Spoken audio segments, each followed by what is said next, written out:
आई तुझ्या मूर्तीवाणी या जगात मूर्ती नाही. अनमोल जन्म दिला गाई तुझे उपकार फिटणार नाही. अनमोल जन्म दिला गाई तुझे उपकार फिटणार नाही. बालपणी मी खेळत खेळत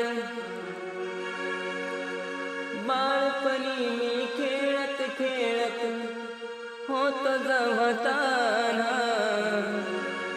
अमृताहुनी गोड पाजलंस पान. अमृताहुनी गोड पाजलंस पान. तुझ्या उपकाराची कधी जाणीव झाली नाही. अनमोल